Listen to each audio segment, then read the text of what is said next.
नमस्कार। ग्वालवंशी GS centre में आप सभी का स्वागत है। साथियों, मेरे मन में अक्सर एक क्वेश्चन खटकता है कि समुद्र में मछलियाँ बास क्यों करती हैं। इसका कारण क्या है? वैज्ञानिक कारण क्या है कि मछलियाँ जैसे समुद्र से बाहर निकालते हैं तो बहुत सारी मछलियाँ बास करती है, जबकि हमारे बॉडी के ऊपर कोई भी किसी प्रकार का धूल का कण, मोलिकुलर डस्टबिन, कोई भी किसी प्रकार का डस्ट पार्टिकल शरीर पे बैठा हुआ है, गंदा पदार्थ लग गया है तो धुल लेने से साफ हो जाता है, बॉडी क्लीन हो जाती है, तंदुरुस्त हो जाती है।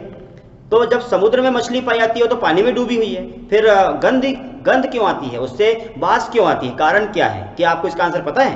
यदि पता है तो अच्छी बात है, आंसर दीजिए मुझे, और नहीं पता है तो आइए यहाँ पर हम लोग समझते हैं। साथियों, बात आई है मछली की तो कुछ जानकारी हम अध्ययन करते हैं मछली के बारे में, थोड़ा देखेंगे। साथ ही इस प्रकार से ग्लोब बनाया 0 डिग्री, ये भारत देश, ये अटलांटिक महासागर है। इस अटलांटिक महासागर में आप देखेंगे साथियों, ये 0 डिग्री है, तो अटलांटिक महासागर जो है 0 डिग्री से ऊपर की ओर यहाँ पर जो है 20 अक्षांश से लेकर 40 अक्षांश उत्तरी अक्षांश के ऊपर, जबकि आप यहाँ पर देखेंगे इस प्रकार से ग्लोब बनाया, ये है साथियों अक्षांश, ये वाला लैटिट्यूड और ये वाला होता है लॉन्गिट्यूड, देशांतर।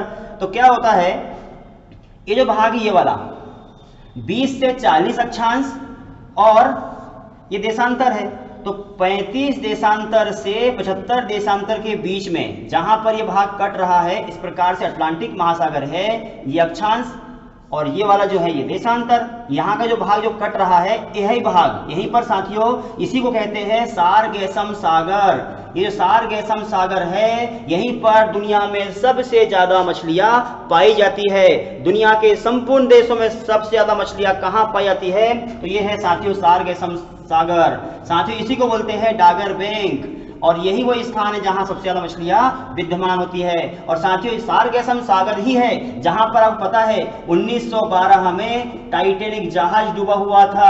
अगला वीडियो आपके सामने इसी के ऊपर आने वाला है। यदि आप चाहते हैं कि टाइटैनिक जहाज के बारे में मैं आपको समझाऊं तो आप जरूर मुझे कमेंट्स में एक बार कमेंट्स कर देंगे। तो साथियों फिर से अपन लौटते टॉपिक पर, सार्गेसम सागर। अब इस सार्गेसम सागर में क्या होता है, सर्वाधिक मछलियां पाई जाती है, लेकिन एक क्वेश्चन यहां से और बनता है, हमारे मन में पता होना चाहिए हमको कि दुनिया के संपूर्ण देशों में सबसे ज्यादा मछलियां कौन सा देश पकड़ता है?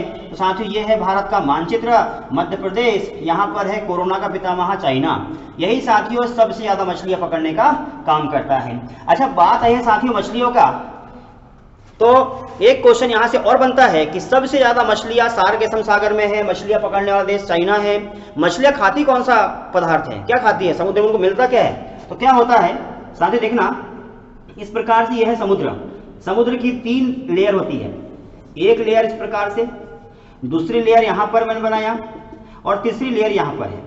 तो क्या होता है, जिस प्रकार से हमारा घर होता है, हमारा खेत होता है, एक निश्चित एरिया में होता है, उसके बाद दूसरे का घर, दूसरे का खेत होता है, सेम उसी प्रकार से क्या होता है, यहाँ पर समुद्र में पाई जाने वाली मछलियां अलग अलग घर में रहती है।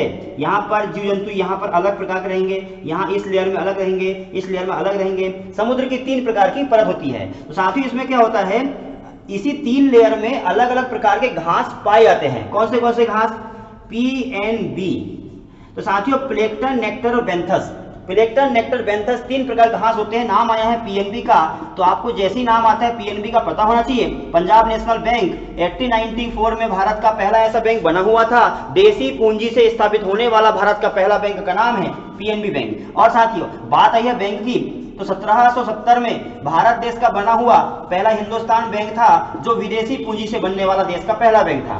देसी पूंजी से, विदेशी पूंजी से, इस प्रकार के बैंक है। फिर से टॉपिक वापस लौटते हैं। तो साथियों प्लेक्टन घास, नेक्टर घास, बेंथस घास 3 प्रकार के घास होते हैं। और ये जो ऊपर वाला भाग है, ये वाला समुद्र की पहली परत, इस परत में पाई जाती है मछलियां। इसी मछली जो है, यही मछली प्लेक्टन घास को खा करके जीवित रहती है। साथ ही उम्मीद करूंगा टॉपिक से में आ चुका होगा। अब फिर से हम टॉपिक पे वापस आते हैं और आपके सामने क्वेश्चन मैंने पूछा था कि समुद्र में मछलियां जीवित रहती है और जैसे उसको बाहर निकालते हैं तो मछलियां मर जाती है और उसकी गंध आना शुरू हो जाती है। कारण क्या होता है साथियों? क्या होता है, इसमें पाया जाने वाला एक विशेष प्रकार का केमिकल होता है। अब वो कौन सा केमिकल होता है? तो साथियों एक केमिकल होता है, उसका नाम होता है ट्राइमेथिलेमाइन।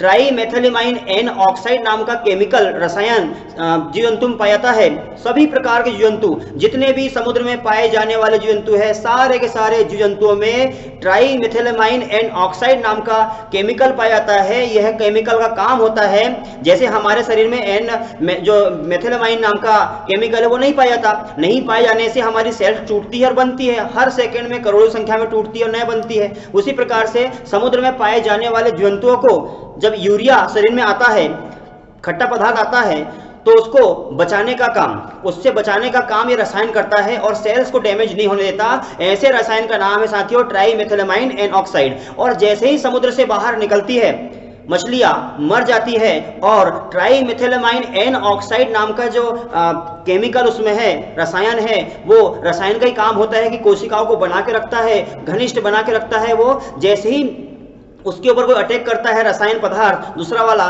तो बॉडी के ऊपर कोई आंच नहीं आने देता, बॉडी के ऊपर कोई टेम्परेचर नहीं आने देता और बॉडी को मेंटेन करने का काम करता है यह रसायन। साथियों, जैसे ही समुद्र से बाहर निकालते हैं मछली को, तो मछली मर जाती है और उसमें पाए जाने वाला विशेष प्रकार का रसायन ट्राईमेथिलामाइन एन ऑक्साइड नाम का जो रसायन पाया जाता है वो कन्वर्ट हो जाता है ट्राईमेथिलामाइन में।